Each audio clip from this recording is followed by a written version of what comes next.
Ed ora il secondo appuntamento della rubrica dedicata al pedagogista clinico. Oggi ospite con noi il dottor Fasolo, vediamo.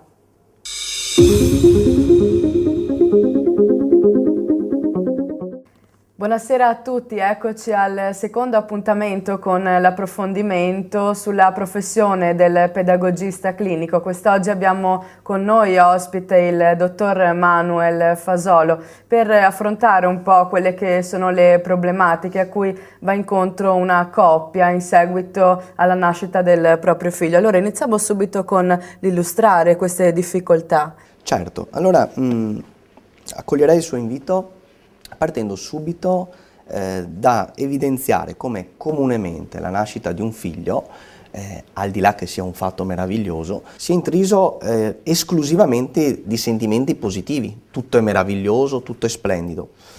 In realtà ci sono delle situazioni, delle problematiche, degli equilibri che vengono meno, che fanno capire che questo periodo di tempo, quindi dalla nascita di un figlio e i mesi successivi a questo viaggio, siano in realtà delle situazioni che mettono a dura prova i genitori, la madre, ma così anche come il padre.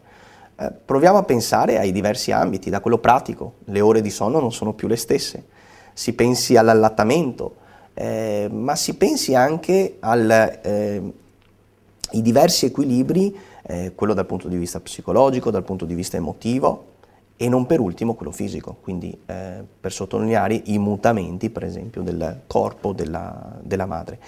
Ecco, e qui entra in gioco proprio il pedagogista. In quali fattori principalmente interviene un pedagogista e in che modo poi in maniera pratica? Il pedagogista clinico, che è un professionista in grado di attivare specifici interventi di aiuto, attraverso delle tecniche e dei metodi propri di questa professione, può essere d'aiuto alla coppia per ricreare un equilibrio, ma può essere d'aiuto anche al singolo, quindi per riuscire ad aiutarlo a riequilibrare a livello emotivo, dargli una mano a creare o a ricreare una nuova propriocezione del sé corporeo. Cos'è la propriocezione del sé corporeo? Una consapevolezza del suo corpo, rinnovata.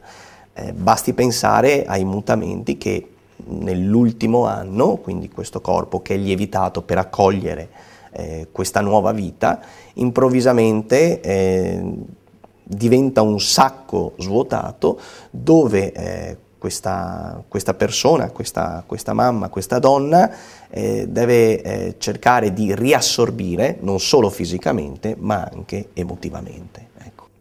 Ecco, grazie all'intervento del pedagogista a questo punto la coppia ritrova un equilibrio, diciamo, ma i benefici poi andranno soprattutto al bambino che sta crescendo, no? Ecco, quale sarà poi il risultato finale di questo intervento del pedagogista? Sicuramente, visto che siamo partiti dal presupposto che questo è un periodo di profondi cambiamenti e laddove c'è cambiamento spesso c'è la ricerca anche di un ricreare dei nuovi equilibri, nel momento in cui il pedagogista clinico aiuterà la coppia o il singolo a gestire questi cambiamenti, questi riequilibri, per forza di cose ne deriverà anche il fatto che il bambino potrà essere gestito in maniera diversa. Non è più un individuo che arriva a scombinare, a sconvolgere, sia nell'accezione più positiva ma anche in quella negativa, perché ripeto è una situazione abbastanza sconvolgente, per quanto meravigliosa e prodigiosa certamente, e darà modo al genitore, al neogenitore,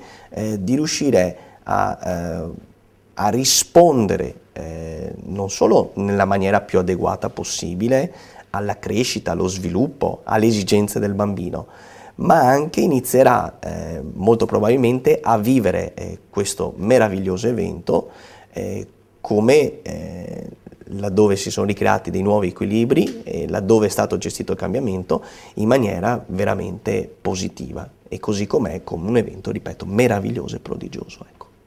Ecco, quindi la serenità del bambino deriverà un po' dalla tranquillità e dall'equilibrio dei genitori. Bene, grazie al dottor Manuel Fasolo per essere stato con noi. Noi ci rivediamo al prossimo appuntamento con l'approfondimento sulla professione del pedagogista clinico. Grazie. Buonasera. Buonasera.